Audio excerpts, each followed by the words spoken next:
برادران گرامی قدر،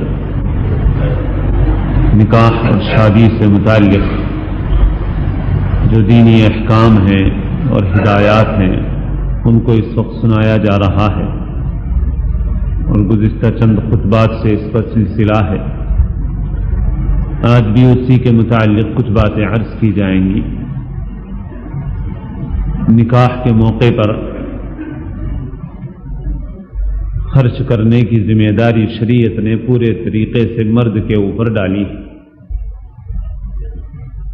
اور اس کی بہت بڑی علامت اور اس کا نشان مہر کی ادائیگی ہے، جسے شریعت نے ضروری قرار دیا، اور وہ مرد کے ذمہ ہوتا ہے وہ عورت کو ادا کرے، اگر نقد نہ ادا کر سکے تو ادھار ادا کرے، لیکن ادائیگی اس کے ذمہ ضروری اور لازمی ہوتی ہے۔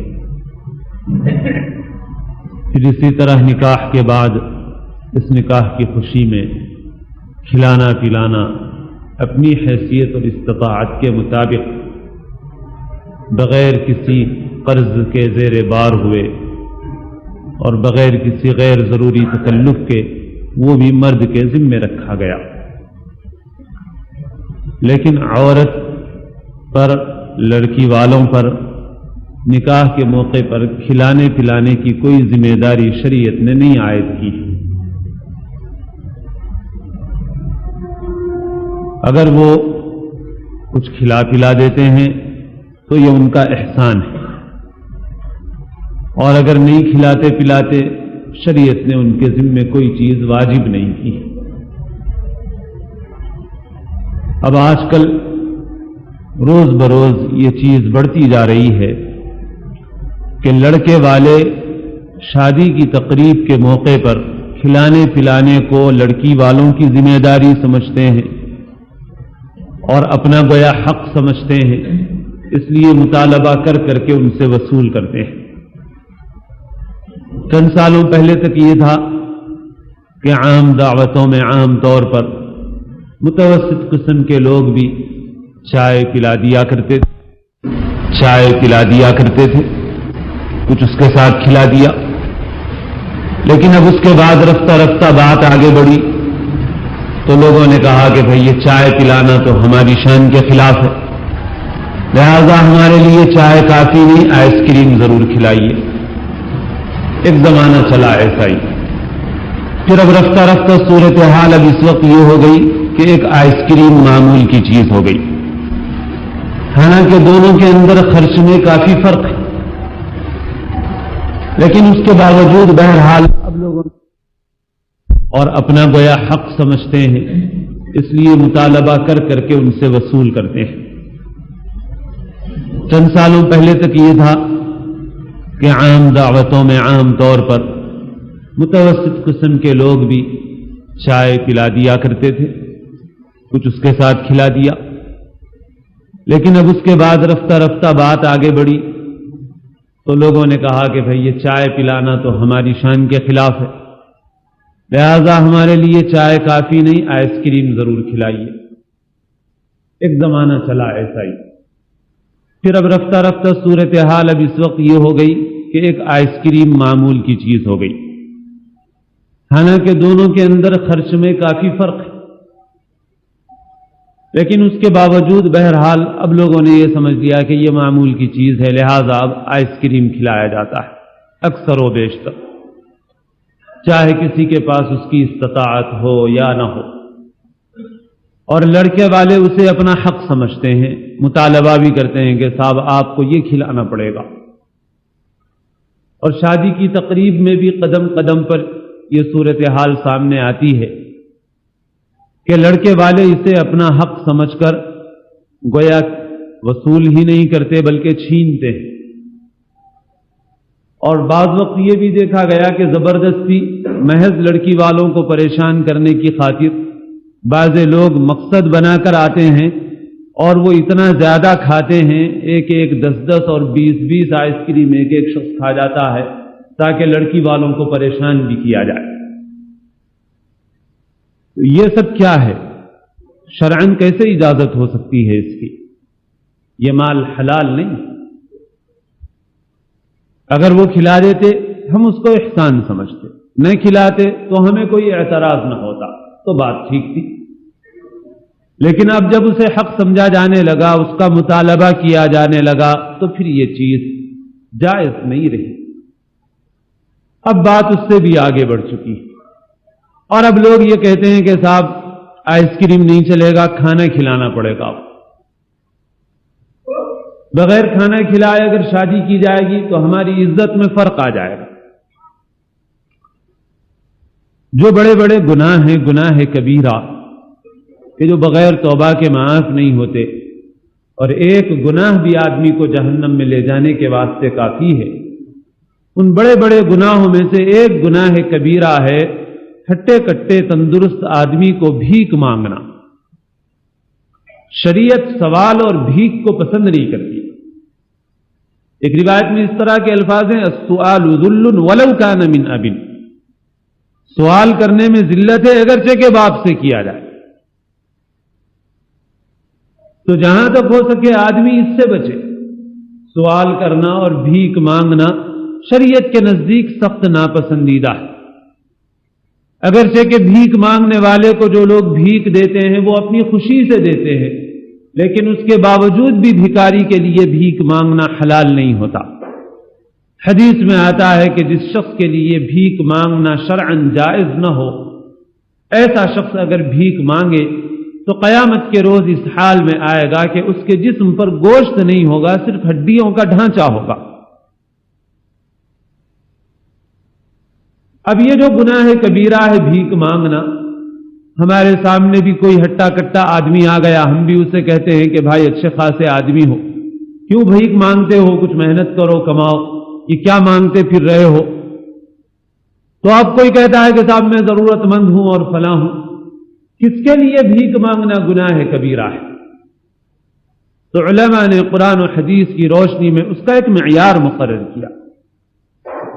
اگر کسی آدمی کے پاس 3 وقت کے کھانے پینے کا سامان ہے اور کوئی مصیبت میں گرفتار نہیں ہے، مصیبت جیسے مقدمے میں پھنسا ہوا ہے یا بیماری کی وجہ سے کہیں دواخانے میں پھنسا ہوا ہے، ایسی کوئی مصیبت میں بھی گرفتار نہیں ہے، کوئی تاوان اس کے اوپر پڑا ہوا ہے، کوئی جرمانہ اس کے اوپر پڑا ہوا ہے، ایسا بھی کوئی مسئلہ نہیں، اور اس کے پاس 3 وقت کے کھانے کا سامان ہے۔ اب ہمارے معاشرے کے اعتبار سے ہم ایک اندازہ مقرر کریں تو اگر کسی کے پاس 100 روپے بھی ہوں تو وہ اچھا خاصا کھانا 3 وقت کھا سکتا ہے۔ اب اگر ایسا شخص مسجد کے دروازے پر یا کہیں جا کر بیٹھے اور 10 سے سوال دراز کرے، اپنی زبان سے مانگے کہ کچھ دے دو، یا زبان سے نہ مانگے صرف انداز سے مانگے، دروازے پہ بیٹھ جائے، اپنی چادر کو پھیلا دے، اپنے دامن کو پھیلا دے، تو سوال تو کبھی زبان سے ہے، زبان قال سے ہے، کبھی زبان حال سے ہے، حال بتا رہا ہے کہ سوالی ہے، تو اب وہ زبان قال سے یا زبان حال سے سوال کرتا ہے اور لوگ اسے اپنی خوشی سے دے جاتے ہیں، 4 آنے 8 آنے، روپیہ 2 روپیہ، جس کی لوگوں کے نزدیک کوئی زیادہ وقعت بھی نہیں ہے، ایک معمولی سی رقم ہے، معمولی سے پیسے ہیں، لوگ اسے بخوشی اس کی جھولی میں ڈالتے ہیں اور چلے جاتے ہیں۔ اب پوچھئے کسی مفتی سے، کسی دین کا علم رکھنے والے ماہر شریعت سے کہ یہ شخص جو بھیک مانگ رہا ہے کیا اس کا بھیک مانگنا جائز ہے؟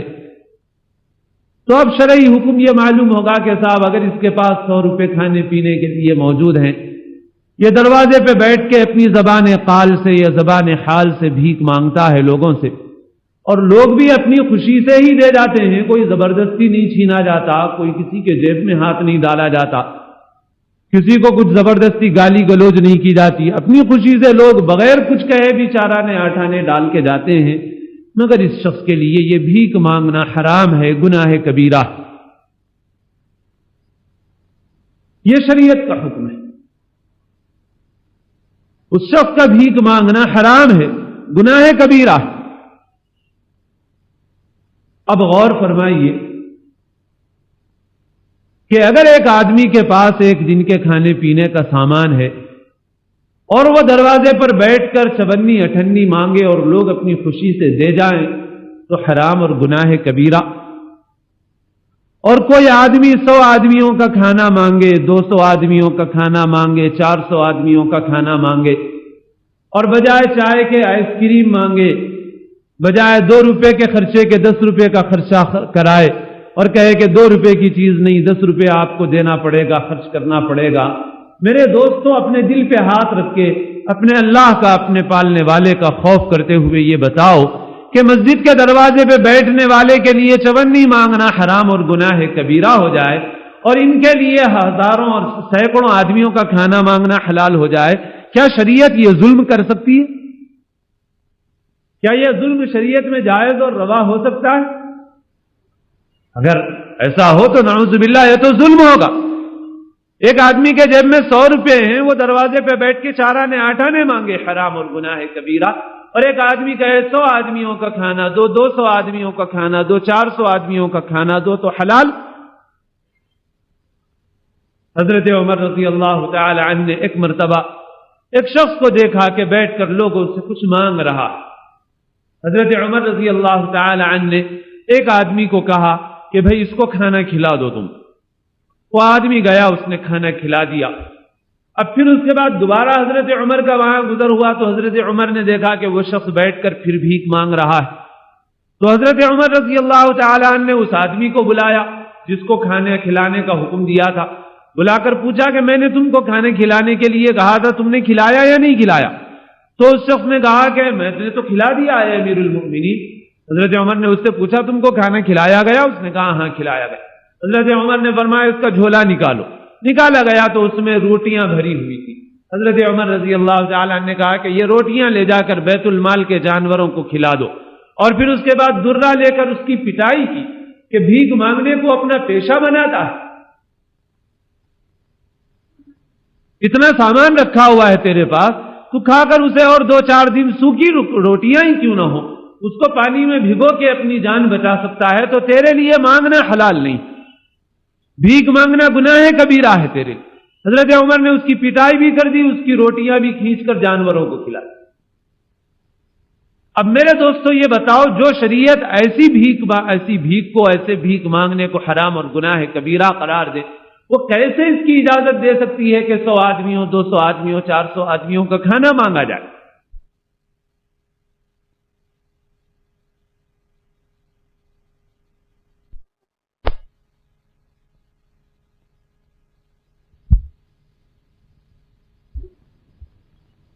اب میرے دوستو یہ بتاؤ، جو شریعت ایسی بھیک کو، ایسے بھیک مانگنے کو حرام اور گناہ کبیرہ قرار دے، وہ کیسے اس کی اجازت دے سکتی ہے کہ 100 آدمیوں، 200 آدمیوں، 400 آدمیوں کا کھانا مانگا جائے؟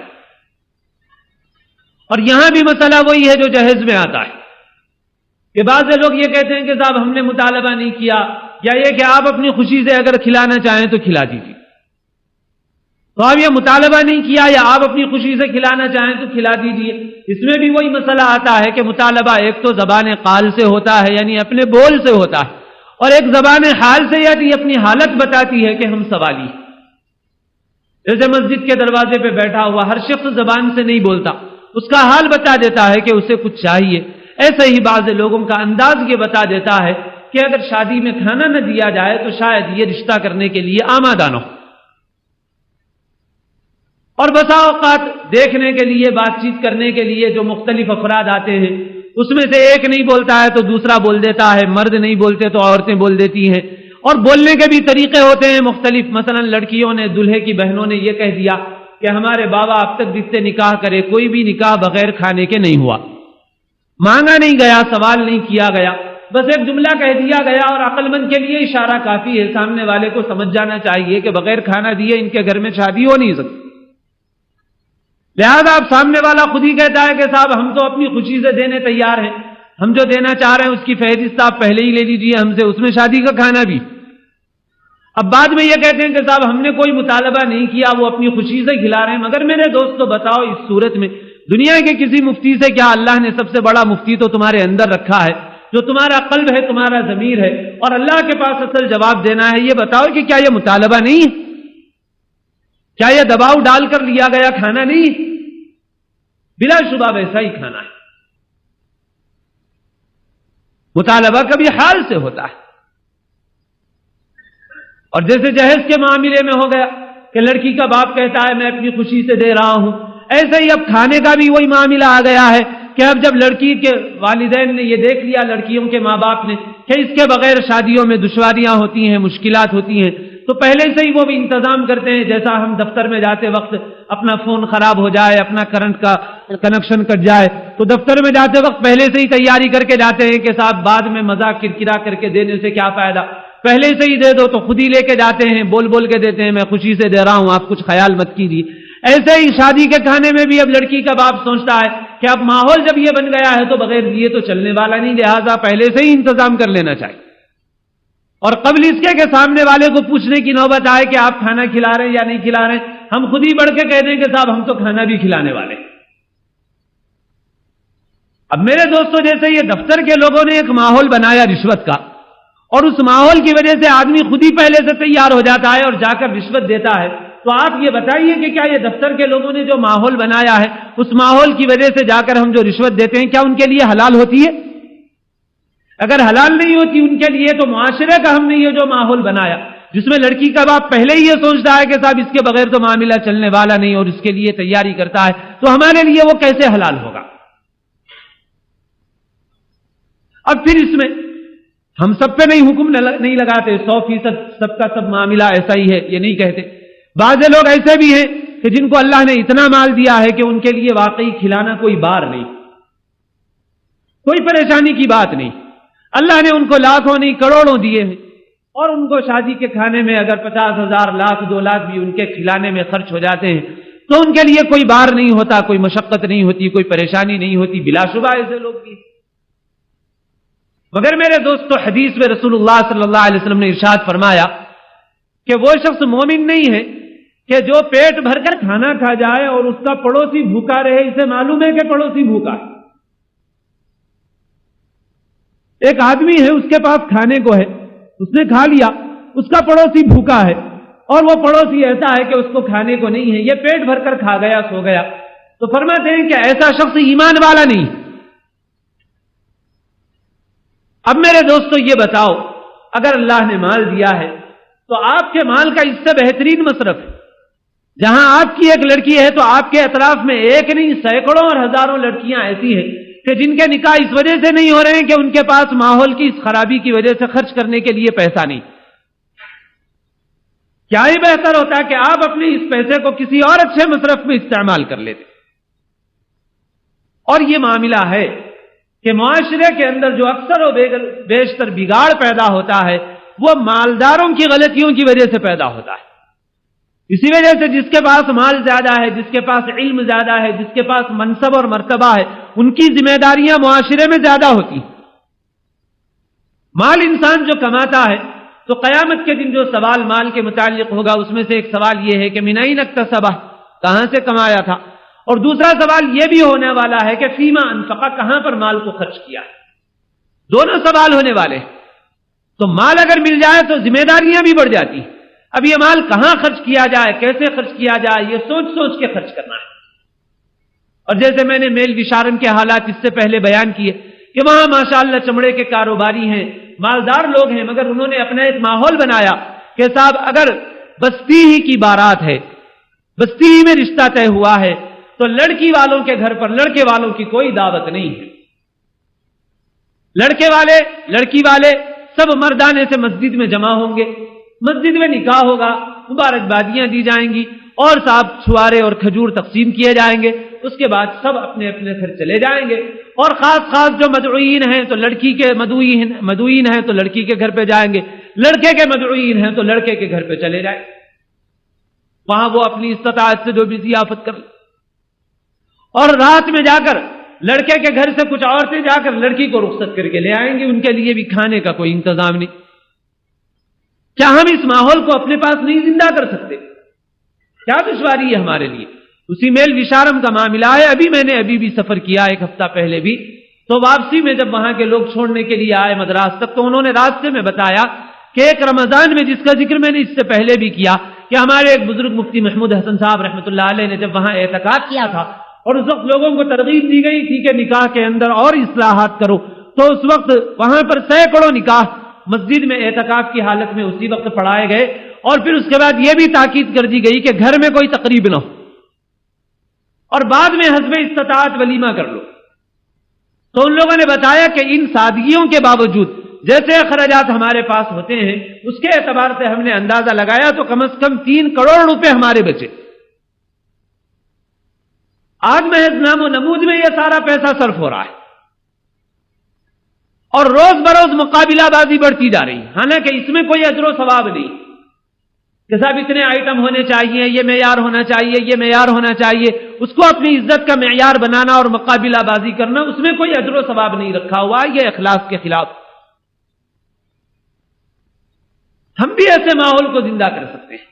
تو جن لوگوں کو اللہ نے مال دیا ہے وہ بھی اگر یہ فیصلہ کرے تو ان کو نہ صرف یہ کہ ایک ثواب ملے گا بلکہ پورے معاشرے کی اصلاح کا ثواب کئی گنا زیادہ ہو کر ملے گا۔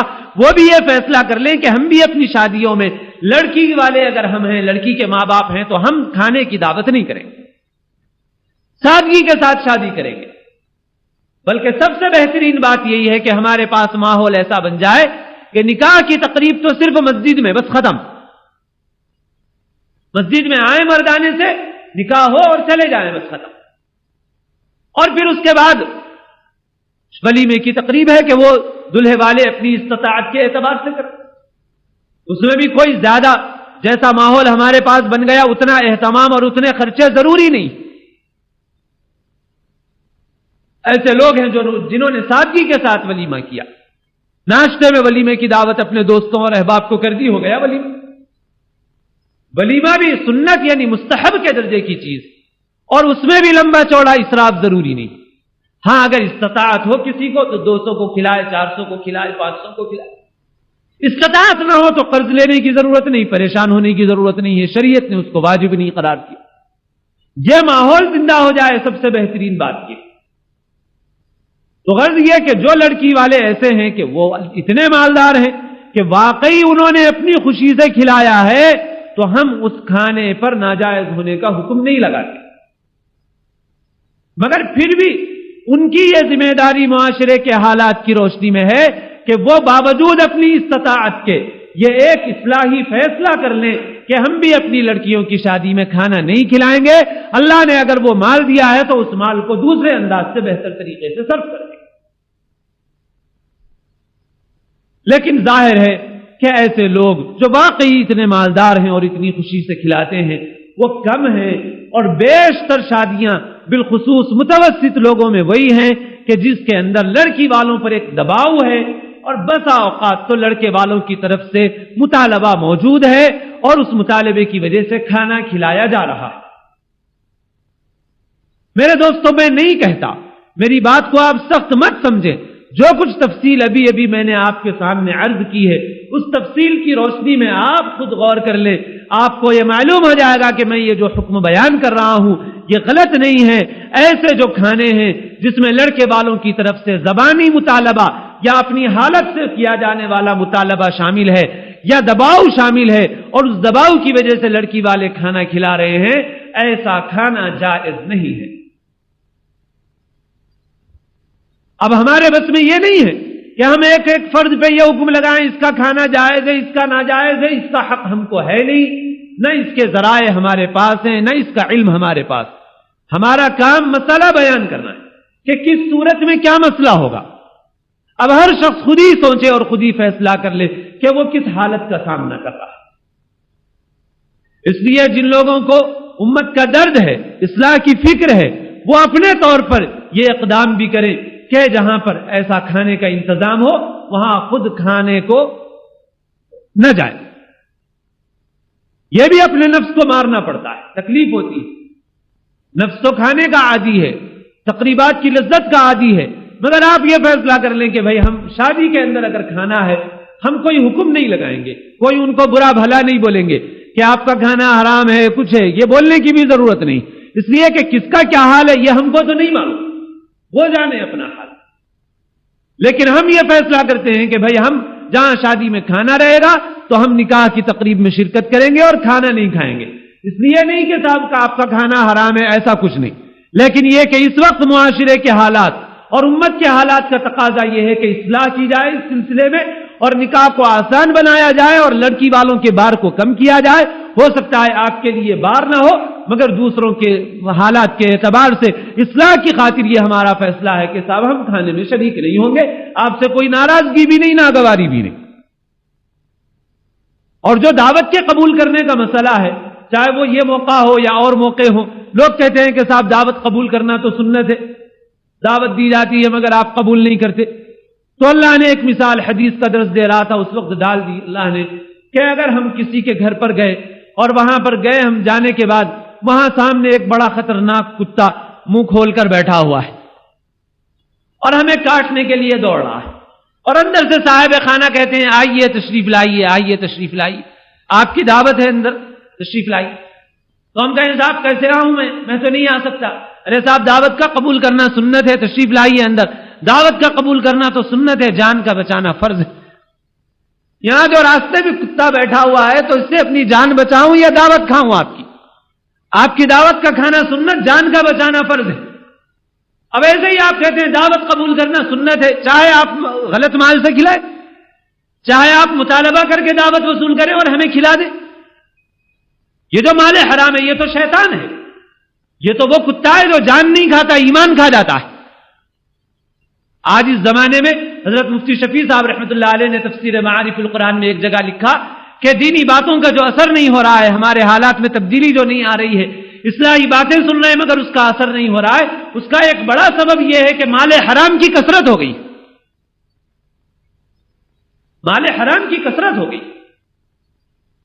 کس طریقے سے کھایا جا رہا ہے مال حرام، اور رسول اللہ صلی اللہ علیہ وسلم کی پیشین گوئی کے مطابق وہ زمانہ آ گیا کہ جس کے متعلق آپ نے فرمایا تھا یاتی علی الناس زمان لا یبالی المرء ما اخذ منه من الحلال ام من الحرام، ایک زمانہ لوگوں پر ایسا آئے گا کہ آدمی کو پرواہ نہیں ہوگی کہ کہاں سے مال لے رہا ہے، حلال طریقے سے لے رہا ہے یا حرام طریقے سے لے رہا۔ لوگ کہتے ہیں صاحب دعوت قبول کرنا سنت ہے، مگر یہ تو آپ نے بٹھا رکھا ہے، کہیں ویڈیوگرافی چل رہی ہے، کہیں پر یہ ناجائز چیزیں ہیں اور مطالبے ہیں اور جہیز کی کئی نمائش ہو رہی ہے، ایسی ناجائز حرکتیں کی جا رہی ہیں، اور یہ بھی سبق ہم کو سکھایا جا رہا ہے کہ دعوت قبول کرنا سنت ہے۔ جہاں پر کوئی عذر شرعی ہو وہاں دعوت کو رد بھی کیا جا سکتا ہے۔ لہذا معاشرے کی مجموعی صورتحال کے پیش نظر اگر ہم یہ کہیں کہ صاحب ہم صرف نکاح میں شرکت کریں گے مگر کھانے میں شرکت سے معذوری ہے، تو انشاءاللہ دعوت کو رد کرنے کا گناہ نہیں ہوگا، بلکہ ایسی حالات میں، حالات کے اعتبار سے حکم بدلتا ہے، حال بدلا حکم بدلا، ان حالات میں ایسی دعوتوں کو ترک کرنا باعث ثواب ہے، ایسی دعوتوں کو چھوڑنا باعث ثواب ہے۔ اللہ کرے کہ میری یہ گزارشات ہمارے سمجھ میں آ جائیں اور ہم کو معلوم ہو کہ یہ ان میں تنگی نہیں ہے ہمارے لیے، اس میں ہمارے لیے وسعت ہے، ہمارے لیے راحت اور آرام کا سامان ہے، دنیا کا بھی چین و سکون، آخرت کی بھی کامیابی ہے، اللہ کی رضا اس سے حاصل ہونے والی ہے۔ اللہ مجھے آپ کو سب کو دین کا صحیح علم، صحیح فہم نصیب فرمائے اور اس پر عمل کرنے کی توفیق۔ تو جو بڑے بڑے گناہ کبیرہ، ان میں سے ایک گناہ کبیرہ ہے ہٹے کٹے تندرست آدمی کو بھیک مانگنا۔ حدیث میں ہے کہ جس شخص کو کوئی عذر نہ ہو اور شریعت نے اسے بھیک مانگنے کی اجازت نہ دی ہو، ایسا آدمی اگر بھیک مانگے گا تو کل قیامت کے دن اس حال میں آئے گا کہ اس کے چہرے پر صرف ہڈیاں ہوں گی اور گوشت نہیں ہوگا، ہڈیوں کا ڈھانچہ ہوگا، اس حال میں آئے گا۔ بہت سے لوگوں نے پیشہ بنا لیا، غلطی پر ہیں، گناہ بھی ہے بلا شبہ۔ کھٹا کٹا ہے، تندرست آدمی ہے، بلا ضرورت بھیک مانگ رہا ہے، بھیک مانگنے کو پیشہ بنائے ہوئے ہے، حالانکہ کوئی عذر نہیں ہے۔ مگر میرے دوستو، ان فقیروں کی بات ہم کو نہیں سوچنا ہے، ان کو سمجھانا ہے، بتانا ہے۔ اور پھر میں آپ سے ایک بات عرض کروں کہ جسے سوچ کے تو ہم میں سے ہر ایک آدمی کو ڈرنا بھی چاہیے۔ ان میں سے لوگ جاہل ہیں، ناواقف ہیں، ان پڑھ ہیں، دین سے دور ہیں، علم سے دور ہیں، عقل کے کم ہیں، اور روایتوں میں ہے کہ لوگوں کو جو بدلہ دیا جائے گا یجزون بقدر عقولہم، آدمی کی عقل کے اعتبار سے بدلہ دیا جائے گا۔ ان کا پرچہ ہو سکتا ہے آسان ہو، ہمارا پرچہ دشوار ہو، ان کا حساب ہو سکتا ہے آسان ہو، ہمارا دشوار ہو. جس کو اللہ نے جیسی عقل دی ہے، جیسی سمجھ دی ہے، اللہ تعالیٰ اس سے ویسا سوال کرنے والے. اب ہماری نظر ان جاہلوں پر، ان ان پڑھوں پر، ان ناواقف لوگوں پر، دین سے دور لوگوں پر اس اعتبار سے پڑ رہی ہے کہ یہ بلا وجہ بلا ضرورت شرعی بھیک مانگ رہے ہیں اور یہ گناہ. کوششیں ہونی چاہیے، اور بالخصوص مسلم ممالک میں ہوتی بھی ہے کچھ نہ کچھ کوششیں اس بات کی کہ لوگوں کو بلا وجہ گداگری کا پیشہ اختیار کرنے سے روکا جائے اور منع کیا جائے، اور کیا جاتا ہے. ہمارے پاس قوت تو ہے نہیں، ہم کسی کو بول سکتے ہیں، سمجھا سکتے ہیں، اور ہم کو جو ذمہ داری جس قدر ہماری استطاعت ہے اسی قدر عائد ہوتی ہے ہمارے اوپر. مگر میرے دوست غور کرنے کی چیز جو میں عرض کرنا چاہ رہا ہوں وہ یہ ہے کہ جیسے اس فقیر آدمی کے لیے بلا ضرورت شرعی کسی سے بھیک مانگنا حرام ہے، اس سے کہیں زیادہ ہم لوگوں کے لیے بھی یہ حکم ہوتا ہے کہ ہم بھی کسی سے بلا ضرورت شرعی بھیک نہ مانگیں. السؤال ذل ولو كان من اب، سوال ذلت اگرچہ باپ سے ہو. اللہ کے رسول صلی اللہ علیہ وسلم نے بعض صحابہ کو یہ تعلیم فرما دی تھی کہ کسی سے کوئی سوال نہ کرنا. تو ان میں سے ایک آدمی کا یہ حال تھا کہ وہ گھوڑے پہ سوار ہے اور کوڑا نیچے گر گیا، تو چلنے والے کسی آدمی سے یہ نہیں کہتا تھا وہ خدا کا بندہ کہ کوڑا اٹھا کے دے دو، اپنی سواری کو خود بٹھاتا اور اپنے کوڑے کو خود اٹھا لیتا مگر کسی سے سوال نہ کرتا. میرے دوستو، اللہ کے گھر میں بیٹھ کے بہت سے لوگوں کو میری اس بات پر، میرے اس عرض پر بعض لوگوں کو خیال ہوتا ہے کہ شاید کچھ تنگی کی جا رہی، کچھ غیر ضروری شدت اختیار کی جا رہی. مگر میں عرض کرتا ہوں اللہ کے گھر میں، اور اللہ کا واسطہ دے کے عرض کرتا ہوں کہ آپ اپنے دل میں سوچ کے بتائیے کہ ایک فقیر آدمی جس کی جولی میں 100 200 400 روپے ہیں، اور وہ آدمی اگر کسی کے گھر پہ جا کے بھیک مانگے اور کسی مسجد کے دروازے پہ بیٹھ کے چارانے آٹھانے مانگے، تو شریعت کا حکم اس پہ یہ لگتا ہے کہ بھئی حرام ہے، گناہ ہے. قیامت کے دن تو اس حال میں آئے گا کہ تیرے چہرے پہ گوشت نہیں ہوگا، ہڈیوں کا ڈھانچہ ہوگا. آپ یہ بتائیے کہ اس بندے کے لیے تو اتنا سخت حکم ہو اور لاکھ پتیوں اور کروڑ پتیوں کو اس کی گنجائش ہو کہ وہ لڑکی والوں سے یہ مطالبہ کریں کہ ہم کو 200 آدمیوں کا کھانا چاہیے، 400 آدمیوں کا کھانا چاہیے. سامان آپ کیا دیتے، جو نہیں دیتے نکو دو، آپ کو جانو، آپ کی بیٹی جانو، ہمارے کو اس سے کچھ زیادہ غرض نہیں مگر کھانا اچھا دو. بولیے آپ. میرے دوستو، جواب آپ کو کسی عالم کے سامنے نہیں دینا ہے، کسی واعظ کے سامنے نہیں دینا ہے، کسی مفتی کے سامنے نہیں دینا ہے. آپ حجت میں کسی پر غالب آ جائیں، آپ کسی کو کہہ دیں کہ اس میں سختی ہے، اس میں تنگ نظری ہے، اس میں تشدد ہے، اس میں غلو ہے. آپ کو میرے پاس نہیں جواب دینا ہے، مجھے آپ کو نہیں جواب دینا ہے، ہم سب کو اللہ کے پاس جواب دینا ہے. میں آپ سے سچ عرض کرتا ہوں، یا تو آدمی بے حس ہو جائے یا آدمی ضرور قائل ہو اس برائی کا اور اس برائی کی سنگینی کا جو اس وقت ہمارے معاشرے کو اپنے لپیٹ میں لیے ہوئے. اور آپ ایک اصولی بات ذہن میں رکھیں، معاشرے میں کبھی بھی غریب لوگوں کا اعتبار نہیں ہوتا اور مالدار لوگوں کا اعتبار نہیں ہوتا. جیسے اس مسئلے میں لے لیجیے آپ، شادی بیاہ کے مسئلے میں مالدار آدمی کے پاس اتنا ہے خرچ کرنے کے لیے کہ اس کو تو خرچ کرنے کی جگہ نہیں نظر آ رہی، حالانکہ فی سبیل اللہ بہت مواقع ہیں. لیکن اپنے نفس کی خواہشات کے لیے کہاں خرچ کریں کہاں خرچ کریں کچھ سمجھ میں نہیں آتا. اور غریبوں کا مسئلہ یہ ہے کہ بھائی ان کو اگر نہ ملے تو کسی سے سوال کر کے لے آئیں گے، بھیک مانگ کے لے آئیں گے، چندہ کر کے لے آئیں گے، کہیں جا کے اعلان کرا دیں گے. اور لوگ 2 4 6 8 10 20 آدمی مل کر ان کو اتنا دے دیتے ہیں کہ وہ ایسی شادی کرتے ہیں بعض لوگ کے متوسط آدمی جو بیچارہ شرم کا مارا اور کسی کے سامنے دستے سوال دراز کرنا نہیں چاہتا، وہ بھی نہیں سوچ سکتا کہ ایسی شادی کروں گا. معاشرے میں اصل اعتبار متوسط طبقے کا ہے. وہ متوسط طبقہ جس کے پاس اتنا مال نہیں کہ وہ ایسی اسراف کی چیزیں کر سکے. اور ایسا گرا ہوا بھی نہیں ہے کہ لوگوں سے جا کے سوال کرے, چندہ مانگے کہ بھائی میرے گھر میں شادی ہے, ذرا تم کچھ دے دو, تم کچھ دے دو, کہیں اعلان کر دو. اور معاشرے میں بڑی تعداد تو انہی لوگوں کی ہوتی ہے جو متوسط طبقے کے لوگ ہوتے ہیں. آپ یقین کیجئے, میں آپ سے بھی عرض کر رہا ہوں, من لم يهتم بأمر المسلمين فليس منا, جسے مسلمانوں کے حالات کی فکر نہ ہو, حضور فرما چکے ہیں, وہ ہم میں سے نہیں. میں آپ میں سے ہر شخص کو دعوت غور و فکر دیتا ہوں, اور ہم سے کہیں زیادہ آپ معاشرے میں گھسے ہوئے ہیں. آپ لوگوں کو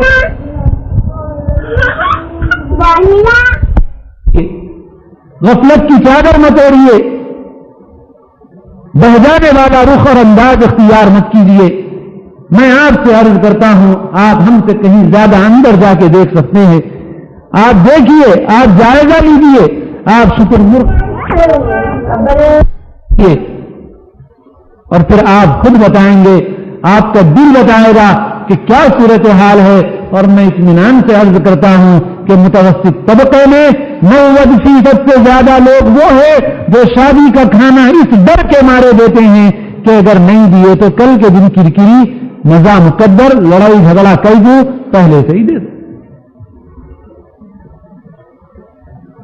میں پھر عرض کر دوں, میں غریبوں کی بھی بات نہیں کر رہا ہوں, میں مالداروں کی بھی بات نہیں کر رہا ہوں. میں اس طبقے کی بات کر رہا ہوں جو معاشرے میں سب سے زیادہ ہوتا ہے اور جو متوسط طبقہ ہے.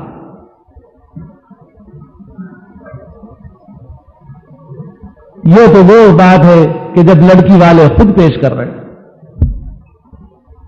اور جہاں مطالبے ہیں وہاں تو کچھ پوچھیے, کیسے کیسے انداز سے مطالبے ہو رہے ہیں. اچھے خاصے لوگ مطالبہ کر رہے ہیں, کچھ لوگوں کو کچھ دلیلیں مل گئی, کچھ بہانے مل گئے. میرے دوستو, احکام کا مدار حالات پر ہوتا ہے. بعض لوگ یہ سمجھتے ہیں کہ فلاں خیال کے لوگ متشدد ہیں. بنگلور کے علماء نے اس وقت وہاں پر بنایا ہوا ہے نظام, بنگلور کے علماء نے, اور وہ یہ کرتے ہیں کہ وہ صبح میں شادی کرتے ہیں اور رات میں ولیمہ کر دیتے ہیں. مسئلے کے اعتبار سے میاں بیوی کا تنہائی میں جمع ہو جانا ولیمے کے لیے کافی, تو لہٰذا 1-2 گھنٹے کے لیے میاں بیوی مل لیتے ہیں اور پھر اس کے بعد رات میں ولیمہ کر دیا جاتا ہے. اب وہاں کے علماء کو کیوں ہوا احساس؟ پاکستان میں قانون بنا, وہ اس پر عمل ہوا نہیں ہوا وہ علیحدہ بات, لیکن وہ قانون بنانے والے تو کسی خاص خیال کے متشدد لوگ نہیں تھے. وہ تو وہاں قانون بنا کہ شادی کی تقریبات میں نہیں دیا جائے گا. وجہ اس کی کیا ہے؟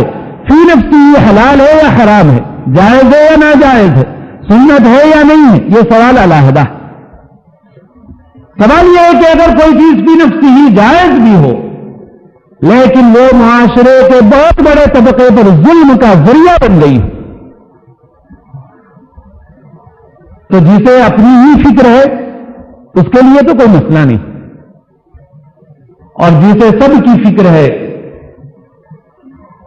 جو ہر مسلمان کو اپنا بھائی سمجھتا ہے, جو امت محمد صلی اللہ علیہ وسلم کی ہر بیٹی کو اپنی بیٹی سمجھتا ہے, اس کے لیے تو بہت فکر کا موقع ہے, سوچنے کا موقع ہے. اس لیے ہماری درخواست ان لوگوں سے بھی جن کا اللہ نے گنجائش دی ہے, ہم ہر ایک پہ نہیں حکم لگاتے. میں اکثر شادی کی تقریبوں میں کہتا ہوں, اور ہو سکتا ہے بعض لوگوں کو میری پوری بات یاد نہ رہتی ہے, میری پوری بات یاد رکھ لیجیے براہ کرم, کہ جو لوگ مطالبہ کر کے ناگواری سے لڑکی والے دینا نہیں چاہتے اور وہی مجبوری ہے کہ نہیں دیں گے تو کل کے دن لڑائی جھگڑا پریشانی کرکریاں کنتے کئی دو, یہ سوچ کے جو لڑکی والے دے رہے ہیں اور ان سے مطالبہ کر کے وصول کیا جا رہا, نہیں کھانا دینا ہمارے کو, ہمارے گھر میں تو جتنے شادیاں ہوتے کھانے کے ساتھ ہوتے, کھانا دیے تو شادی ہوتی, نہیں دیے تو نہیں ہوتی. جتنے لوگ اس طرح سے وصول کر رہے ہیں, میں اللہ کے گھر میں کھڑے ہو کے کہتا ہوں وہ 100% حرام کھانا.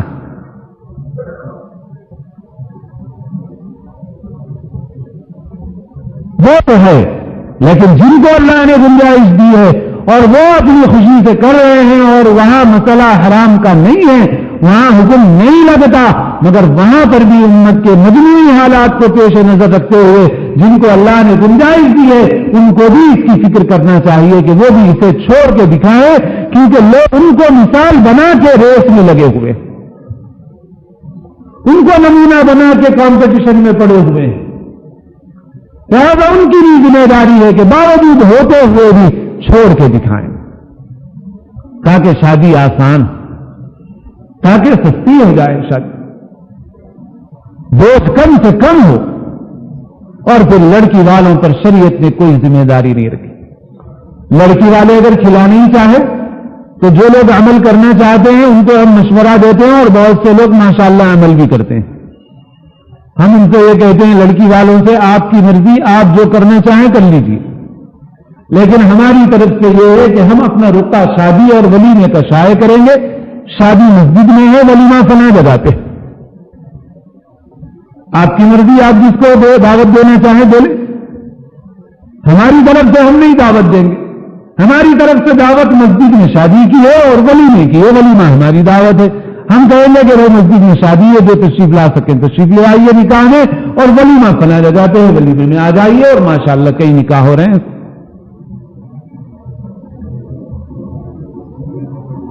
میرے دوستو، جو بھیک مانگنے کا گناہ ہے جیسے وہ ان پیشہ ور فقیروں کو ہوگا، اس سے کہیں زیادہ ان لوگوں کو اس کا گناہ ہوگا، اور وہ لوگ اس گناہ میں مبتلا ہے جو لڑکی والوں سے زبردستی کھانے کا مطالبہ کرتے ہیں، یا رقم کا مطالبہ کرتے ہیں، یا سامان کا مطالبہ کرتے ہیں۔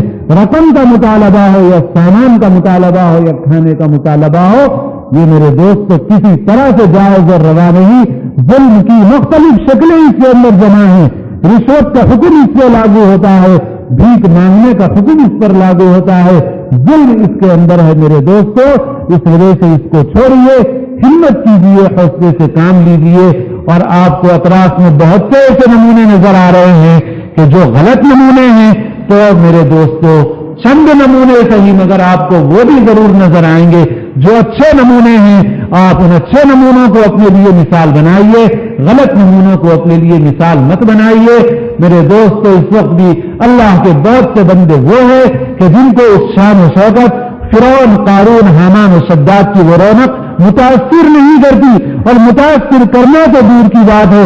اللہ کے بہت سے بندے ایسے ہیں کہ جیسے لوگوں کو وہاں دل لگتا ہے، خدا کے بہت سے بندے ایسے ہیں کہ جن کو وہاں کانٹے چبھتے ہیں جہاں لوگوں کو مزہ آتا ہے۔ اللہ کی نافرمانی کر کے، اسراف کر کے اور فضول خرچی کر کے اور ظلم کے کام کر کے جہاں لوگ ناچتے ہیں اور کھاتے ہیں اور مزے اڑاتے ہیں، خدا کے بندے ہیں اور قیامت تک رہیں گے۔ اور جس وقت تک روئے زمین پر اللہ اللہ بھی کہنے والا ہے، قیامت قائم نہیں ہوگی۔ یہ دو قافلے ہیں جو چل رہے ہیں اور چلتے رہیں گے قیامت تک، ان کی تعداد میں کوئی کمی بیشی ہو۔ اب ہم میں سے ہر ایک کو فیصلہ کرنا ہے ہمیں کس قافلے میں شامل ہونا ہے، کس کاروان میں شامل ہونا ہے اور کس منزل کو پہنچنا ہے۔ اللہ مجھے آپ کو سب کو دین کا صحیح علم، صحیح فہم اور دین پر عمل کی توفیق نصیب فرمائے۔ وآخر دعوانا الحمدللہ رب العالمین۔ سنت